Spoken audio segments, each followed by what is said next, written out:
So obviously know who we're playing. We've got Texas 4-5 game. Obviously know the team. Just watching stuff, film, looking at stats of them just now, and preparing the last 2 days. So we know what we have. We know we've just played them recently, and so we're excited about going up to Kansas City. We'll leave tomorrow. We took yesterday off. Today we got guys in, but we won't practice. We won't have enough bodies today. We were pretty banged up. I mean, obviously I didn't want to speak to that after a game, but just looking at the game, Manuel was not full go, and Fran wasn't, and so we were really banged up on Saturday. So today off, just won't have the bodies to do it. So we'll work with some guys individually and get ready for Texas. Obviously, a game we up in the second half, didn't get it done, and we've hopefully a better team since then. We've had some great wins, but we know it's going to be an unbelievable tournament. I mean, when you talk about this conference and what it's done in the year, again, the number one conference in the country, again, by a large margin, it's just remarkable, the consistency and what's been done here. So we're battling amongst the best, and we've got an opportunity to play in the 4-5 game, and we'll go. So I think I love this team. I love what we're doing, and I know we're going to respond after the loss Saturday. Jamie, when you look at Texas swept you guys in the regular season, they won the rebounding battle in both of those games. Yeah. It goes without saying, but you guys, bread and butter, have kind of been the rebounding teams. Yeah, and certainly we've addressed that, and we said that I think right after we realized we were going to play Texas. I think we even kind of knew we were playing Texas. It was pretty much a foregone conclusion going into Saturday's game. So, we know what we got to do, and that's always our emphasis, and certainly it remains. And we know the numbers, and we're well aware. So that was expressed even before you brought it to my attention today. So thanks, Drew. This truly is kind of a second season, and I mean the way this league is, that anybody can win this. Yeah, I mean, that's what you want. I mean, that was something I think is in the Big East tournament. You always you never knew who was going to win the thing. So many good teams, and I think this is that year too for it. I think it's a little bit more wide open. Obviously you've got the home court advantage for a few of the schools, but I think that's what I really hope this thing becomes. Is this Big 12 is that tournament becomes so many different teams get an opportunity to win the championship, and that's what we're looking forward to. So we got to get the first one first, and that's where our goal is. But we got to be physically ready for it. We need to handle ourselves today the right way and figure it out. Does your team feel like there's unfinished business? Oh yeah, I think so. I mean, we were extremely disappointed on the loss at Kansas, but I felt we had played good. But I just felt, watching the film, especially after watching West Virginia, we just did not have our legs, and we could see that early. And obviously, I didn't talk about it a lot beforehand. I continued to get asked the questions, but I didn't want to use it. I didn't want to try to have it as lingering in our guys' minds and as a way out. But we battled. We found a way to win the 2 games prior to Tech and Texas and Kansas, and then played really well up at Kansas and should have won that game, but didn't get it done. So I think so. I mean, it'll be interesting to see, though. I mean, again, we just finished late Saturday night, got back here late Saturday night, and we'll get with the guys here today and do some stuff. But I'm sure that they're excited about the opportunity. Coach, talk about you had a pretty good record on neutral site wins this year. Yeah. Talk about how is that going to play effective postseason? Yeah, I mean, we had a couple. I guess thinking back to them, I was the neutral, semi-neutral, however you want to phrase them, or how the NCAA looks at them. But you play these games in those arenas that are generally the big arenas and NBA type arenas, and you play Power 5 teams for the most part, counting the Big East and all, and I think it's a opportunity. But then there's the familiarity of the teams. That's what's so unique here, I think, because you always have played the teams twice. And then you throw in the situation with us having so many games in the last 2 weeks. You played them, last week. You could have picked anybody. We would have played anybody. We probably played them last week based on our schedule. So, I just – and then all the kids you just kind of know, and they're so old too, Texas.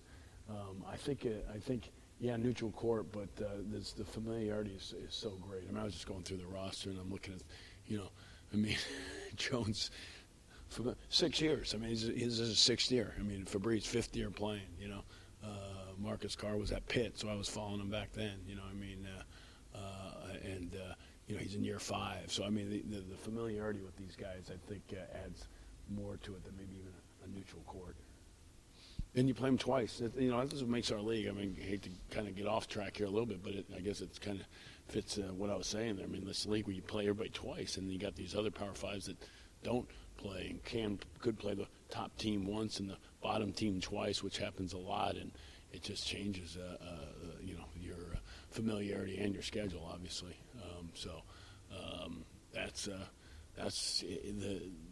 I just every year it amazed me. I remember one time we played BC in the championship of the Big East tournament, and this was early on, was the divisions, and we didn't play them that year. So even though it was the Big East championship, we hadn't played BC. To give you a complete different example. And then with this, obviously Texas, all the kids and then you got 6-year guys now, so a completely different world.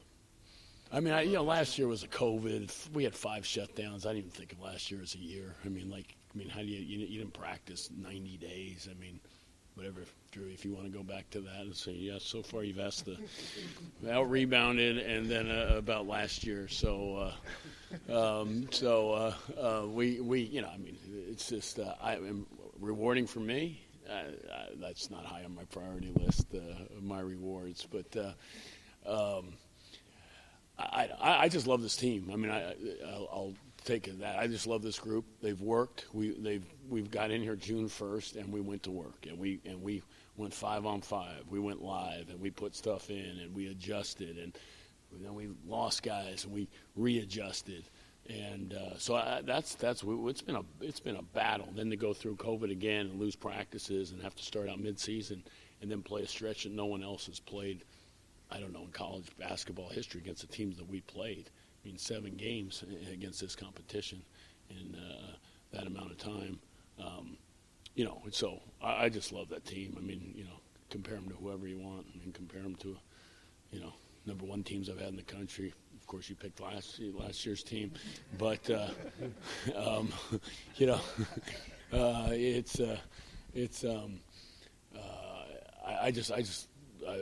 they're a team that's worked. They've gotten better. They've stepped up and didn't once use an excuse. I know everybody was right and talking about the different things and the games that we had to play. And I got Texas and from other teams that had to play somewhat 3 games in 1 week and against Jackie Junior High and the rest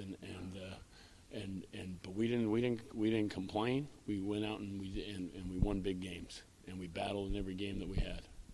So I like what we've done. I like how they responded, and I'm certain that we're going to be ready against a really good team.